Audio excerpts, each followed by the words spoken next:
Hey, what's up team? How's it going? Welcome back to a new video and welcome to the Combat Ready HQ channel. I'm Craig, a former British Army soldier, served 16 years within the Royal Artillery and the Household Cavalry Regiment, and today we're going to be looking at every piece of gear in a New Zealand Army soldier's 72-hour bag. So he's load out. This is by Business Insider. I've watched a few videos by them and I find them very interesting, very informative, so go and check them out below in the description. Give them a like and a follow, and remember to like, follow and turn the notifications bell on for Combat Ready HQ so you can stay updated with future videos. Interested to see what they carry, how similar it is to our sort of kit.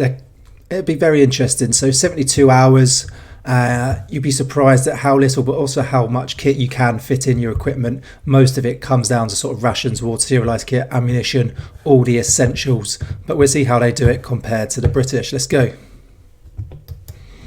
We call it a veil or like a micro ghillie, and it essentially breaks up the triangles of your shoulder line of your head that the human eye tends to pick up. My name's Bombardier Sam. I'm with the New Zealand Army with 16th Field Regiment as a Joint Terminal Attack Controller, and this is what I'd take on a 72-hour patrol.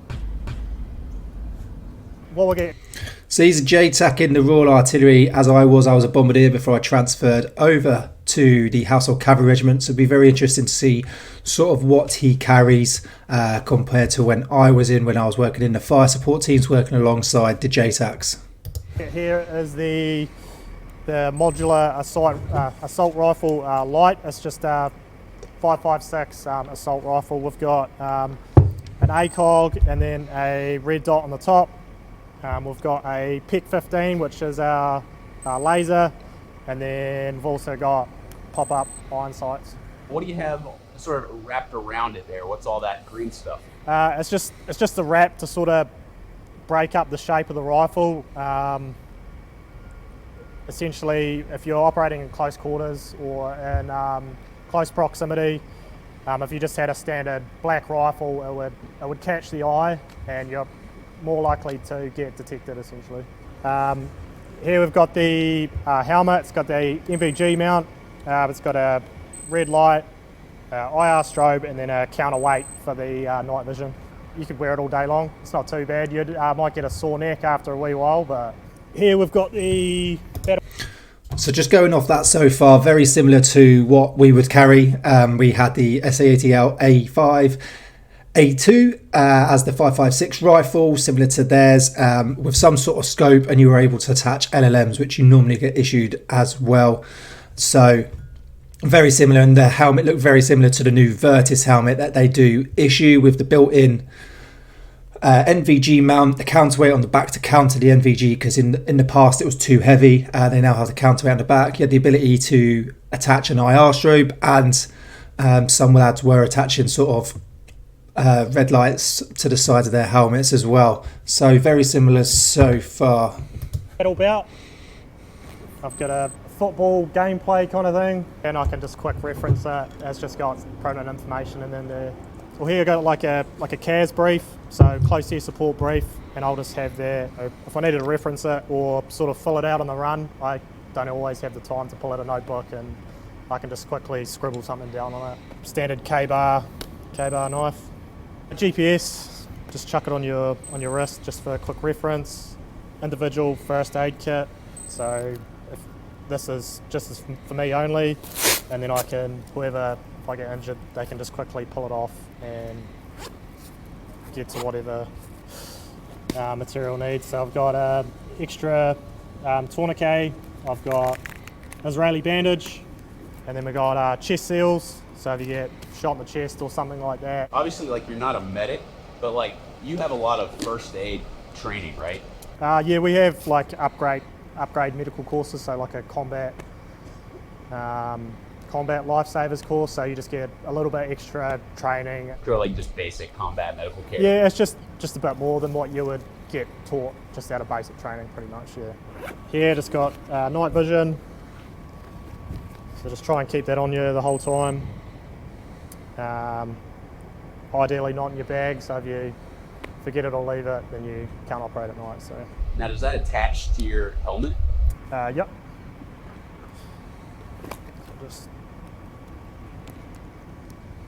Just attaches like that, and then Nice. just folds down. Nice and easy to use. Here, another extra water bottle, trying to keep at least a litre on you. So just more water. Bit of rope, and then a pruning saw for cutting brush and that kind of thing. And that's just tethered to me so I don't lose it. Well, predominantly we operate in the Southwest Pacific kind of area, so a lot of our operations or previous operations are all conducted a lot of the time in the jungle or the bush. Just an extra magazine and then a grenade pouch. Just five mags on us, and then the extra mags will be in an extra bag, so like the grab bag or something like that. Standard issue body armour. On the front here we've got extra magazine. So before we move on then, so the battle belt was very similar again. Gone are the days of having so much in your sort of webbing that it weighs an absolute ton. You try and sort of, a lot of lads nowadays keep it as light as possible. So he's going to show his plate carrier in a second, where he's got 4 mags on there.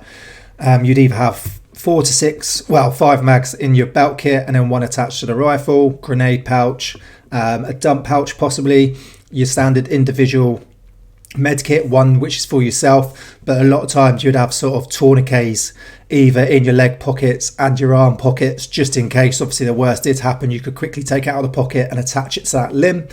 You'd have an FFD. And then, like he said, majority of people go and do the additional upgrade courses. So out of basic training, your BCDT, and then majority of the time they were trying to get a good, I would say 60 to 80% of each section or sort of company, squadron, battalion, battery, up to the T medic course, where you learn a little bit more in depth on the medical side.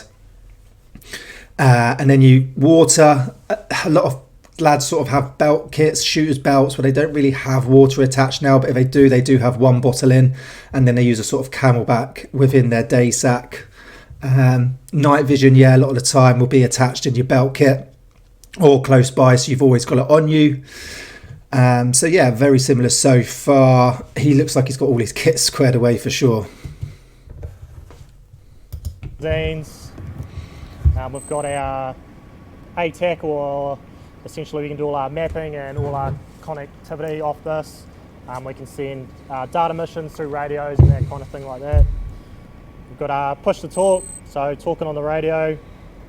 So we can operate up to 4 different channels on this, so talking to lots of different people. We've got a dump pouch. To the my right hand side, we've just got different books we can reference. So this is like a J-fire, a joint fires. So this gives us all the information that we might need on the run, or we can reference it if we need to conduct some kind of mission with naval or air or ground. Just an extra notebook for CAS briefs and that kind of thing. It's just laminated, and then we go over it with sandpaper just so we can write on it in the rain with pencil. Just a back panel for extra stuff, whatever you might need, and then radio. No comms, no bombs. Comms are critical. Exactly what they say. Comms are exactly that, critical. In some jungle environments? Yeah, for sure, but we have techniques and tactics and stuff to mitigate that kind of stuff. On the left-hand side here, we've just got a IR pointer. If I wanted to talk to like a UAV or a fighter or something that's coming to strike a target, I could essentially rope him around like this and then lasso him onto whatever he's striking. Compass, it's got tritium in it, so you can see through night. You don't actually have to charge it with like an extra light to be able to illuminate the illuminators. So this is special reconnaissance. So once again, very similar. Like I said, a lot of people have their magazines attached to their plate carrier now or to the belt kit. And you might also have a pistol as well, so you will have to fit your pistol mags on and somewhere for your pistol, which is normally attached to your right leg.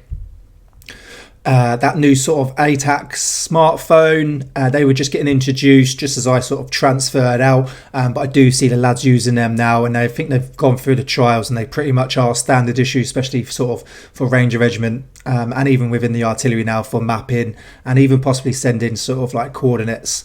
GPS standard, everyone's sort of normally had them either attached to their wrists or to their plate carrier. And then What else did he have? The plate carrier actually looked very similar. The crib cards are an essential. Most lads normally make up their own, so F1 obviously takes in and receives information different and looks at it all differently, so you sort of make up your own sort of crib cards that have all the information on you need, so you can jot down any notes, any grids, and then have the essential information there for sort of different type of ammunition, distances, working out your calculations, either sort of on like a A4, not an A4, but like a small bit of model card. So you can write with pencil or permi-pen, or you can do what he did and laminate it and sandpaper it down to allow you to write it on. But those crib cards are essential, especially for sort of JTAC and fire support teams, MFCs, mortar fire controllers. The dump pouch, I wouldn't really have on the front, me personally, because I find if you're getting in the prone and you've got loads of mags there, it's just seriously uncomfortable. So I'd always have the dump pouch on my left hand side, as I can take it off, and it's just naturally how I would change a magazine as well. But once again, all very similar. Reconnaissance pack, it's essentially a 72-hour loadout. Essentially massive. How the pack's configured is we like to have all our equipment on the exterior of the pack, so we're not constantly opening the pack and digging into the middle of it. Okay. On the top of the pack here is our claymore pouch. Obviously we'd put our claymore in there. So first of all, just before we carry on, is this a standard issue, or has he had to sort of tailor this? As a lot of Brits would tailor it to look like so now you wouldn't get a Bergen like that issued.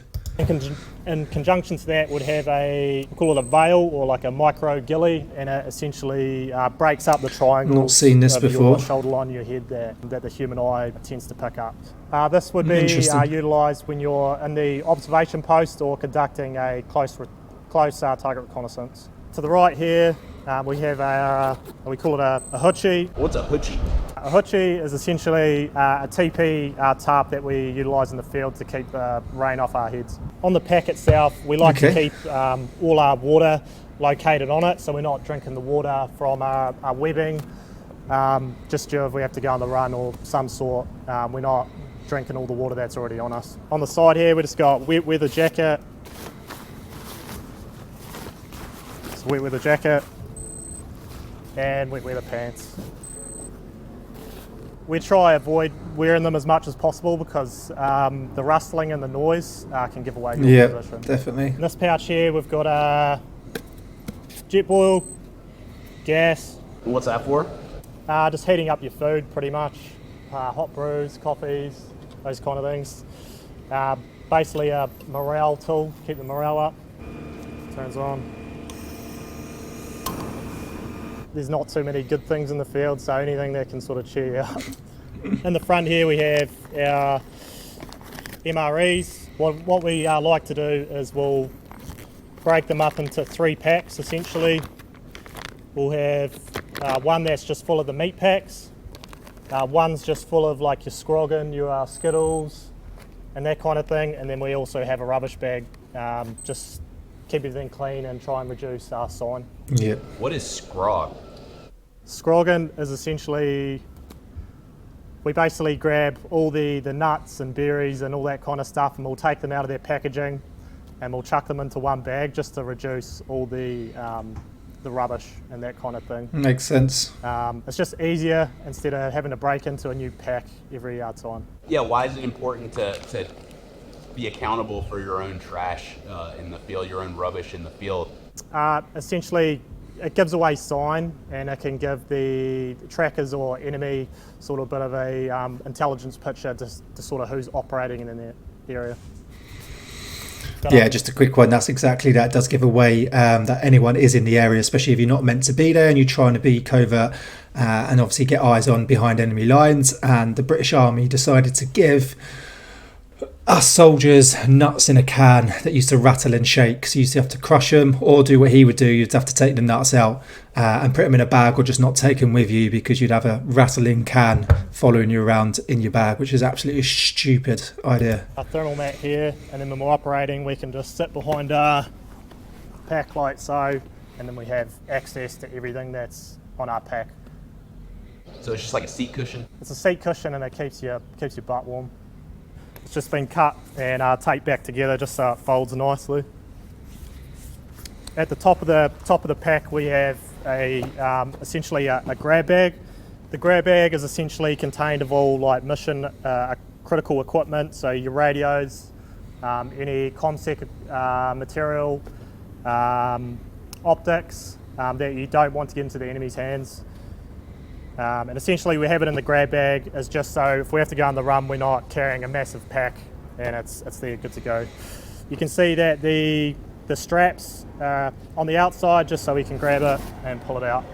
We've got our mission essential material, so we've got our thermal night optic and our day optic. So it's called a GMLR. It's a thermal optic, and it also has a day TV mode. A bit like our SAF. And we can look out super far with these, essentially a lot further than your sort of normal your optics. So inbuilt into it, there's also a IR pointer. Essentially, it's a laser that's invisible to the naked eye, and it can only be seen at night with night vision goggles. So if you're marking targets or something, if you've got guys that are, or an aircraft in the overhead, you can actually laser the target or IR point the target, and then he can get quickly correlated onto it. And then some warm gears, just so if we get cold at night. That looks pretty comfortable. Yeah, it's good to go. Thermals, jocks, socks, you probably don't want to look at those. Just pretty standard stuff. What are jocks? Jocks, underwear. These call them underwear. Didn't really take much of that. And then we have our sleeping bag. So here we've got essentially our sleeping bag set up. It's a waterproof liner that stops the bag getting wet.